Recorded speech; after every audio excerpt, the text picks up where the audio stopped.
বউ ছাড়া ঘুমানোর কি যন্ত্রণা, এ ব্যথা কাউকে বোঝানো যায় না, কাউকে দেখানো যায় না।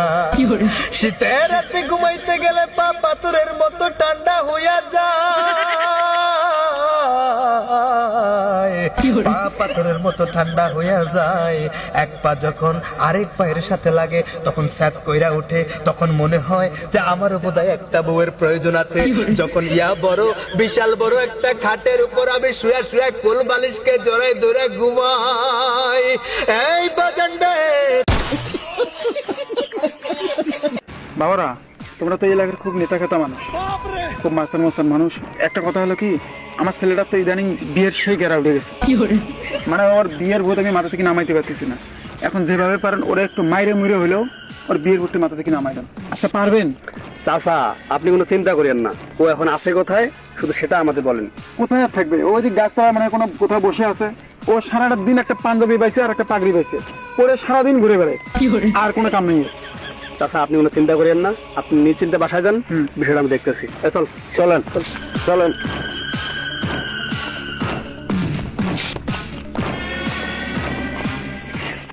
বিয়ের গেরা ধরছে গো যারে, এখন আমি বিয়ে করব কারে গো,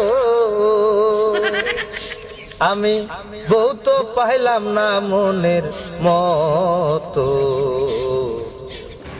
বিয়ে ছাড়া ভালো লাগে না। আরে আরে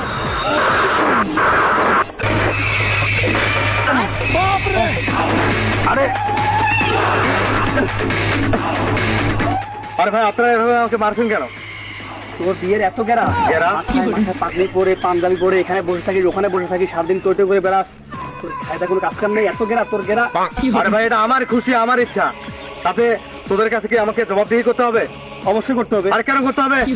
আরে আমি কি সাথে সাথে এসব পরে ঘুরে বেড়াই, টই টই করে ঘুরে বেড়াই, ধীরে দুপুরে ফেরারি হয়ে যাতাবার হয়ে, আমি কেন রাস্তায় রাস্তায় পাগলের মতো একটা পাগড়ি আর একটা পাঞ্জাবি গায়ে জড়িয়ে ঘুমাই? তোরা জানিস ভাই, আবার এই যে তুই বললি না যে বিয়ের গেরা, হ্যাঁ তুই ঠিকই বলেছিস, আমার বিয়ের গেরা। আরে হ্যাঁ আবার বিয়ের গেরা। শীতের রাতে বউ ছাড়া ঘুমাতে গেলে কি পরিবার কষ্ট হয় এটা শুধুমাত্র সিঙ্গেল ছেলেরা জানে। আর তোরা বলছিস আমি কেন এভাবে ঘুরে বেড়াই? তোরা আমাকে মারতেছিস, রাস্তার পাগল বলে আমাকে পেটাচ্ছিস এভাবে, কিন্তু তোরা দিন শেষে হিসাব করে দেখিস নি একজন সিঙ্গেল ছেলের কি পরিমাণ কষ্ট হয় রাতের বেলা ঘুমাতে। ওস্তাদ, এর গুলো ডায়লগে আপনি ইমোশনাল হইয়েন না। আরে ধরেন হাত দুইটা কেলানি দেই।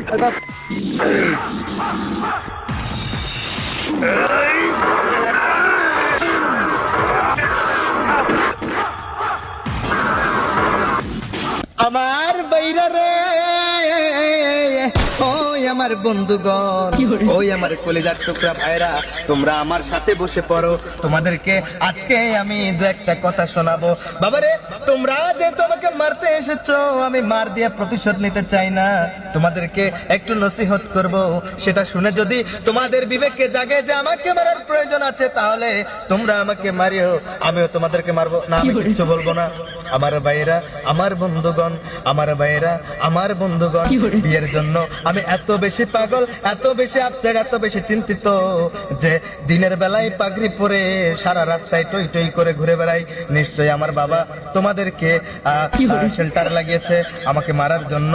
আমি বুঝতে পেরেছি যখনই তোমরা বলেছো তোমার বিয়ের গেরা কি মাথায় উঠেছে, বিয়ের গেরা আমার ইয়ে দিয়ে বলেছো, তখন আমি বুঝে নিয়েছি যে আমার বাবার এই কাজ এটা।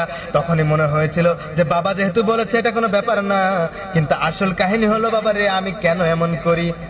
আমার এমন করার পিছনে একটাই কাহিনী, আর সেই কাহিনীটা হলো শীতের দিনে বউ ছাড়া ঘুমানোর কি কষ্ট, বউ ছাড়া ঘুমানোর কি যন্ত্রণা, এ ব্যথা কাউকে বোঝানো যায় না, কাউকে দেখানো যায় না। শীতের রাতে ঘুমাইতে গেলে পা পাথরের মতো ঠান্ডা হইয়া যায়, পা পাথরের মতো ঠান্ডা হইয়া যায়। এক পা যখন আরেক পায়ের সাথে লাগে তখন স্যাত কইরা উঠে, তখন মনে হয় যে আমারও বোধহয় একটা বউয়ের প্রয়োজন আছে। যখন ইয়া বড় বিশাল বড় একটা খাটের উপর আমি শুয়ে শুয়ে কোল বালিশকে জড়াই ধরে ঘুমাই, এই বাজানডে তখন মনে হয় সবকিছুর বিনিময়ে আমি একটা বিয়ে করে নেই, মান সম্মানের গোষ্ঠী কিলাই, আগে আমার একটা বউ চাই। তাই বউয়ের জন্য এত আপসেট, বউয়ের জন্য এত পাগলামি, আর এসব করাটা যদি আমার হয় বোকামি, তাইলে তোমাদের এই হাতে থাপ্পড় খাইতে চাই আমি। এখন তোমরাই বিচার করো বাবারে, সিঙ্গেল জীবনে বউয়ের দরকার আছে না নাই? আছে ভাই। তোমরাও বুঝতে পেরেছো, আমার সামনে উপবিষ্ট পদ্মার আলার ভাইরা, তোমরাও নিশ্চয়ই সিঙ্গেল। সিঙ্গেল। তাহলে সিঙ্গেল তোমরাও, তোমাদের বউয়ের প্রয়োজন আছে কিনা? অবশ্যই। তোমাদের বউয়ের প্রয়োজন আছে কিনা? তাহলে কেমন করে তোমরা বিবেকহীন হয়ে গেলে, আমার বাবার কথা অনুযায়ী আমাকে মারতে এলে? তোমাদের বিবেক বোধে ধরেছে পচন, তোমরা হইলা শয়তানের ভাই, শয়তানের বন্ধু, আমার আর কিছু বলার নাই। চলো ভাই, তোমার আজকে বিয়ে করে দেবো ভাই, যেমনি হোক বলবো, চলো। সত্যি? তাহলে আমাকে কাঁধে তুলো, আমাকে এবার তোলো পর পর সে যাবো রে, মাথায় পাগড়ি পরে সেই তো আমি।